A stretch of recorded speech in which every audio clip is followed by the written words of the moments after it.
আসসালামু আলাইকুম, welcome back to Anwar English Academy. আশা করছি সবাই ভালো আছো, নিরাপদে আছো। এসএসসি 2025 ব্যাচ এর ইংরেজি বিষয়ের চূড়ান্ত প্রস্তুতির আরো একটি ক্লাসে তোমাদের সবাইকে স্বাগত জানাচ্ছি। সাথে আছি আমি মোহাম্মদ আনোয়ার হোসেন।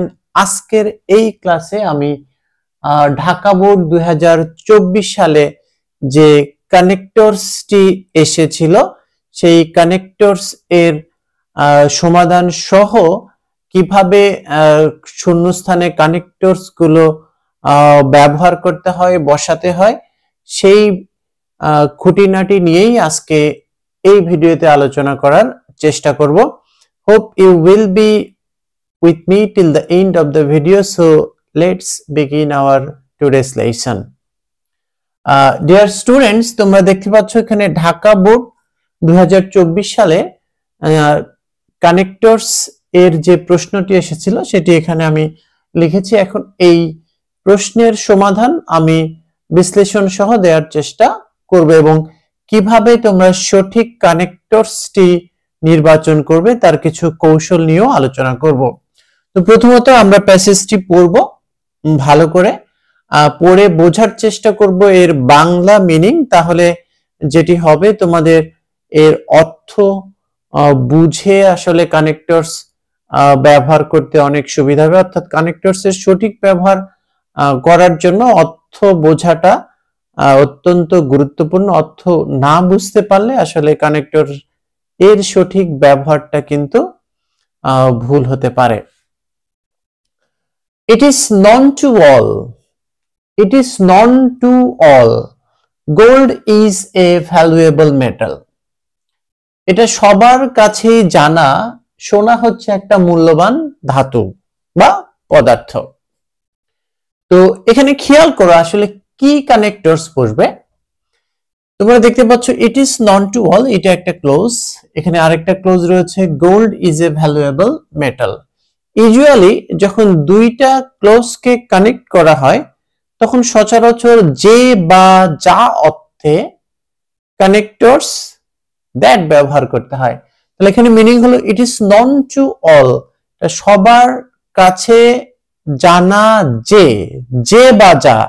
বাংলায় যদি কোনো শূন্যস্থানে যে বা যা কথাটি আসে তাহলে তোমরা কানেক্টরস এর জায়গায় কি ব্যবহার করবে? দ্যাট ব্যবহার করবে। তাহলে it is known to all that, এটা সবারই জানা যে gold is a valuable metal, সোনা একটি মূল্যবান ধাতু। দেয়ার আর মেনি মেটালস, আরো অনেক এরকম পদার্থ রয়েছে।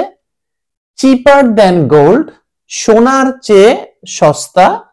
দো দে লুক লাইক ইট, যদিও সেগুলি সোনার মতো দেখতে। অর্থাৎ সোনার মতো দেখতে আরো অনেক পদার্থ রয়েছে যেগুলো সস্তা। বি নাম্বার শূন্যস্থান, they glitter for some time but fade away in the long run. এই বাক্যটার দিকে খেয়াল করো, এটি মূলত একটা কমপ্লেক্স সেন্টেন্স। খেয়াল করো, দে গ্লিটার ফর সাম টাইম, এখানে কোমা দেওয়া আছে, অর্থাৎ শুরুতে এখানে একটা ক্লোজ এবং এখানে আরো একটি ক্লোজ দেওয়া রয়েছে। অর্থাৎ দুইটা ক্লোজের মাঝখানে যদি কোমা থাকে তাহলে এটি মূলত সাব কমপ্লেক্স সেন্টেন্স হয়। আর কমপ্লেক্স সেন্টেন্সে যখন সাবঅর্ডিনেট ক্লোজটি শুরুতে থাকে তখন এরপরে যে এখানে যে কোমাটা দেওয়া আছে এই কোমা কিন্তু বসে। তাহলে আমাদের এখানে যে কানেক্টরসটি হবে এটি মূলত একটা সাবঅর্ডিনেট কানেক্টরস বা সাবঅর্ডিনেটিং কনজাংশন বসবে। They glitter for some time, এটা এগুলি কিছু সময়ের জন্য কি হয়, চকচক করে। They fade away in the long run, দুইটা বাক্যের দিকে খেয়াল করো, যে কিছু সময়ের জন্য চকচক করে, they fade away in the long run. আবার পরবর্তীতে কি হয়ে যায়, এগুলো রং ফ্যাকাশে হয়ে যায়, বিলীন হয়ে যায়। তাহলে দুইটা বাক্য কিন্তু বিপরীত। খেয়াল করো, প্রথমে বলছে চকচক করে, আবার বলছে কি হয়ে যায়, মলিন হয়ে যায়, ফ্যাকাশে হয়ে যায়, রং নষ্ট হয়ে যায়। এরকম দুটা অপোজিট মিনিং এর বাক্য যখন যুক্ত করা হয় তখন ইউজুয়ালি কানেক্টরস এর জায়গায় কি বসাতে হয়, দো অথবা অলদো বসাতে হয়।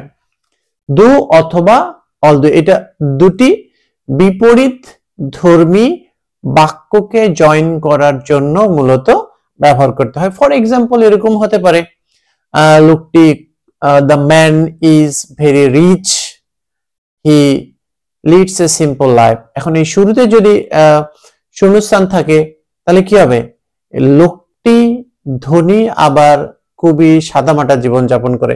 এই দুইটা বাক্য কিন্তু পরস্পর বিপরীত, মানে ধনী মানুষ এরকম সাধারণ জীবন যাপন করে না।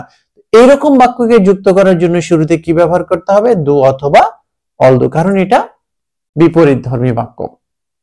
এরপরের লাইনে আমরা চলে যাই, ইন আওয়ার সোসাইটি, আমাদের সমাজে, there are also many people, আমাদের সমাজে আরো অনেক মানুষ রয়েছে, dash are outwardly very gentle and polished, যারা বাহিরের দিক থেকে খুবই ভদ্র এবং মার্জিত। পলিশড মানে হচ্ছে মার্জিত। এখানে খেয়াল করো কি বলছে, আমাদের সমাজে আরো অনেক মানুষ আছে, এই শূন্যস্থানের পরে কি রয়েছে, ভার্ব রয়েছে, এবং এই শূন্যস্থানের পূর্বে একটা নাউন রয়েছে বা নাউন ফ্রেজ রয়েছে।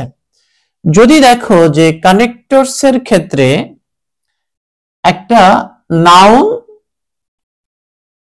এবং ভার্বের মাঝখানে শূন্যস্থান দেওয়া আছে, অর্থাৎ নাউন এবং ভার্বের মাঝখানে যদি কানেক্টরস ব্যবহার করতে বলা হয় তাহলে এখানে দুই ধরনের কানেক্টরস হবে, অর্থাৎ রিলেটিভ প্রোনাউন বসবে। রিলেটিভ প্রোনাউন দুই রকমের হয়, একটা ব্যক্তির ক্ষেত্রে এবং একটা ব্যক্তি ছাড়া অন্য কিছুর ক্ষেত্রে। যদি এই শূন্যস্থানের পূর্বে যে মেনি পিপল, এটা হচ্ছে ব্যক্তি, ব্যক্তিবাচক কোনো নাউন বা প্রোনাউন থাকে তাহলে এখানে তোমাদের হু বসাতে হবে।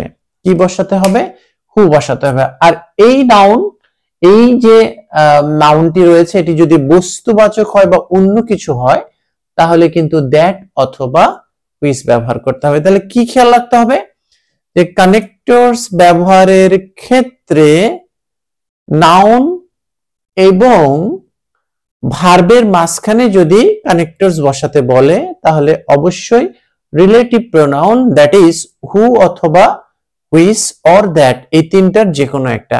ব্যক্তির ক্ষেত্রে হু বসবে এবং অন্যান্য ক্ষেত্রে দ্যাট অথবা হুইচ এর যে কোনো একটি বসালেই চলবে।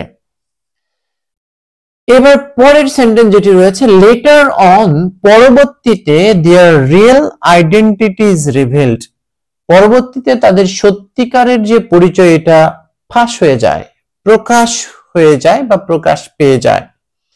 দে do not exercise moral values, তারা নৈতিক মূল্যবোধের চর্চা করে না। তাহলে তাদের প্রকৃত পরিচয়টা ফাঁস হয়ে যায়, প্রকাশ হয়ে যায়, সবাই জেনে যায়। কারণ কি, তারা কি করে না, যে নৈতিক মূল্যবোধের চর্চাটা করে না।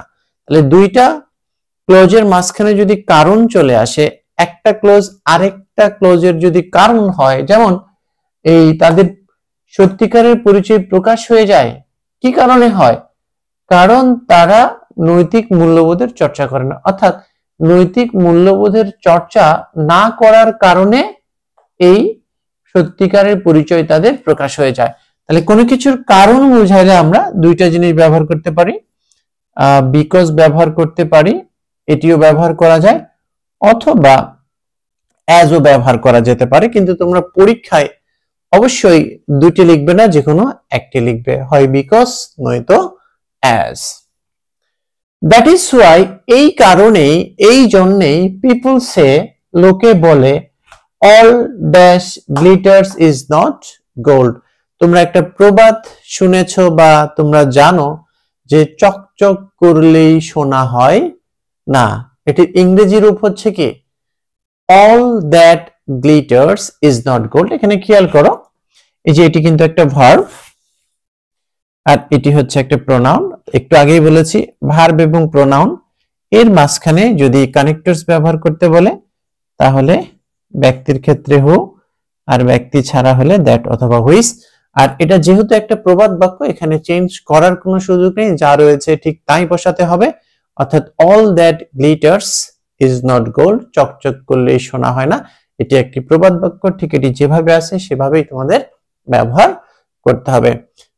এসএসসি 2025 ব্যাচের শিক্ষার্থীরা, আশা করছি যে তোমরা বুঝতে পেরেছো যে কিভাবে এই কানেক্টরস গুলো সঠিকভাবে সঠিক জায়গায় বসাতে হয়।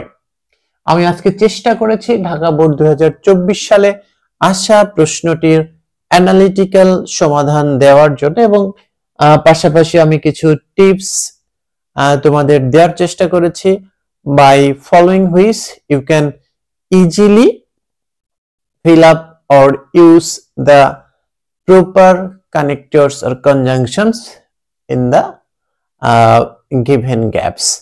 আশা করছি ভিডিওটি ভালো লেগেছে, এবং যদি ভিডিওটি ভালো লাগে বন্ধুদের শেয়ার করার মাধ্যমে তাদেরকেও দেখার সুযোগ করে দিবে।